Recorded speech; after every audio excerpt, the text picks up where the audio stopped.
89 points. Second place, no trophy. In most seasons across the last 30 years of Premier League football, 89 points does not just win the league, it wins it by a distance. Arsenal got there and still came second. But here's the part that makes this story unlike anything else in football right now. They are about to walk out in a Champions League final. To understand how Arsenal got here, you have to understand what Arsenal actually is. Not a football club that happens to play attractively. A club that decided, before winning was the only thing that mattered, that there was a different way. Arsène Wenger walked through the doors at Highbury in 1996 and told the most physical league in the world that football could be played with short passes, movement, and the kind of fluid attacking intent that belonged in Barcelona, not North London. And Arsenal believed him, even when it cost them everything.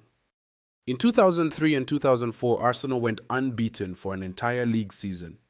38 games, 0 defeats. That squad, Henry, Vieira, Pires, Bergkamp, did not just win the title, they locked something into Arsenal's DNA.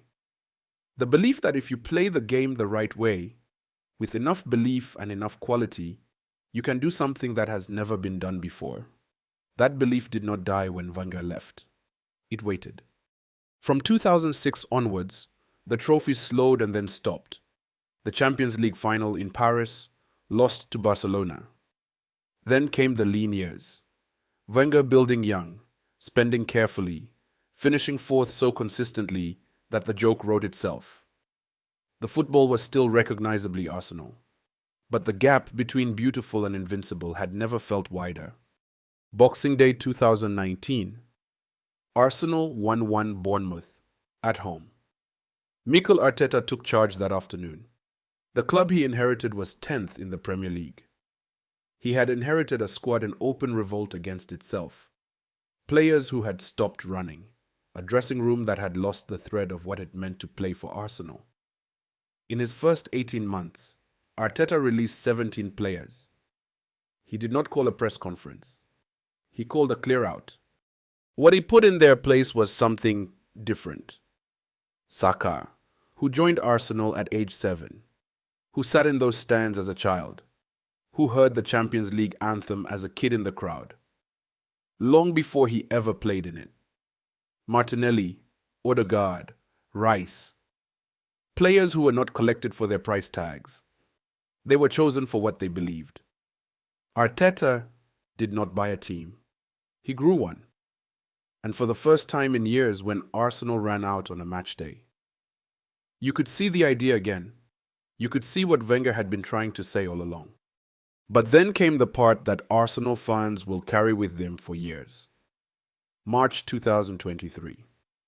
Arsenal were 8 points clear at the top of the table with 10 games left. 8 points.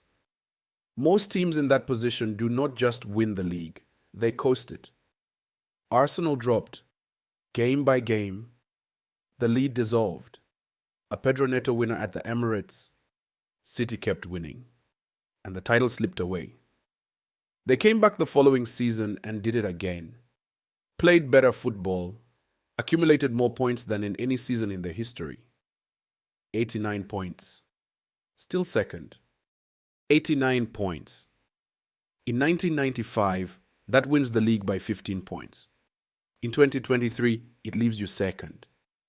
In any other era of English football, that number is a dynasty. City had 91. And yet Arsenal did not collapse into themselves. They did not sell. They did not panic. They went into Europe and became a different kind of dangerous. In the Champions League, something shifted. Arsenal were not the plucky English side trying to survive in Europe. They were the most organized team in the competition. Clinical, coordinated, relentless. Match after match through the knockout rounds, they were not surviving. They were dismantling. And for the first time since the Invincibles. When you watched Arsenal play in Europe, you did not watch with hope. You watched with expectation. And in the final, They face Paris Saint-Germain, a club assembled with Qatari sovereign wealth, over £1 billion on transfers. They bought Neymar for £200 million and could not win the Champions League with him. Then they bought Mbappe. Same result. Now Mbappe is gone and Paris Saint-Germain are still there, still spending, still searching for something that money has not been able to find. Arsenal spent a fraction of that. They grew one. Here is what I actually think. Win or lose on Sunday, Arsenal have proved something that football needed proving. That you can build a club the right way, with a clear idea, with patience, with players who grew into the shirt rather than being bolted onto it. And you can still reach the final of the most prestigious competition on earth. But winning it would mean something more than a trophy.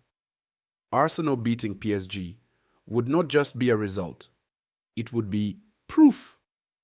Proof that Wenger's way was not nostalgia, that Arteta's rebuild was not a holding pattern, that the actual idea of playing football the way Arsenal play it, is not just beautiful, it works. I will be honest with you, I started making this video thinking it was about a football club. I do not think that anymore. I think it is about whether the right way of doing things actually wins in the end. And I want Arsenal to win on Sunday more than I expected to when I started. Arsène Wenger once said, "I believe the target of anything in life should be to do it so well that it becomes an art." That is Arsenal. That has always been Arsenal. Next week on The Arc,